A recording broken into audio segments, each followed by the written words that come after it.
clear that Scott Morrison's been returned as Prime Minister, and he's only done so because of the 3.5% of the vote of the United Australia Party. That 3.5% gives you a 7% margin of play, and that's really been the difference. Of course, our shifty Shorten ads across Australia, I think we've been very successful in suppressing the Labor vote. And after all, in the final analysis, we've saved Australia from $1 trillion of extra taxes and costs. Bill Shorten always said he wanted to increase the wages of Australians. Well, how do you increase their wages? By taxing them to oblivion. Goodbye, Bill. And of course, this election marks the end of Cathy O'Toole. She's a long time going, but now she's gone. Good night, Cathy. So if Scott Morrison has one person to thank for returning to the PM, who does he have to thank? Well, he has to thank the Australian people because they voted wisely. They could see what the problems were with Bill Shorten. They wanted to protect what they had. They want to stop the Labor Party, who's joined at the hip with the Greens, introducing a death tax, and they voted decisively. And they proved all the pollsters wrong, all the media wrong, everybody wrong, you know? So we don't want to listen too much to what the media says before we've had the election. We've got to listen to the Australian people at the election. It's looking like it might be a LNP minority government, which would, if you return to the Senate, that's almost the best case scenario for yourself.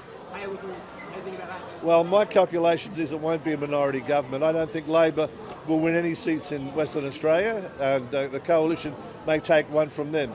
So I think it's going to be a majority Scott Morrison government, which I think will be a good thing.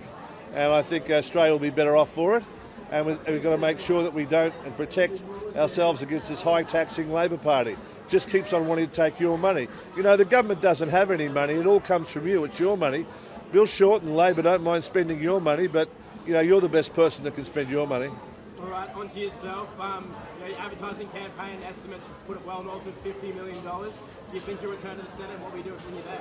Well, it's not important whether I get into the Senate or not. What's important is that Australia has the right policies, they have the right government, and we don't have Australians being driven further down to poverty. That's what's really important for the country. And I think the country has thought about things, realised there's such a big risk with Labor, and they've seen what's happened to Queensland. You know, Queensland once used to be Australia's premier state. It had industry, it had a whole lot of things happening. And under the Palaszczuk government, nothing's happening. You just look at the state of things in Townsville where we are tonight. All the shops are closed, all industry's driven out. We don't want that to happen to the rest of the country. Okay. Big thing coming out tonight is obviously Tony Abbott's conceded Warringah to Karen Phelps. Your reaction to 25 years now gone? Well, I think public service has no reward. We've got to thank everyone from all sides of politics which offer them up for service. And Tony Abbott has served his community for a long time, and we all should remember that. But of course I had problems with Tony when I was in Parliament with the 2014 budget. That's all been corrected now by the current government, and that's very important, but I wish him well in his retirement. And Queensland seems to be the place where the LNP have really snatched this victory from.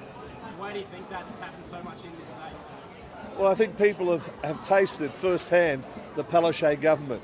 And next year, of course, this is a preview to the state government next year. The Premier and the Deputy Premier won't be in office very long.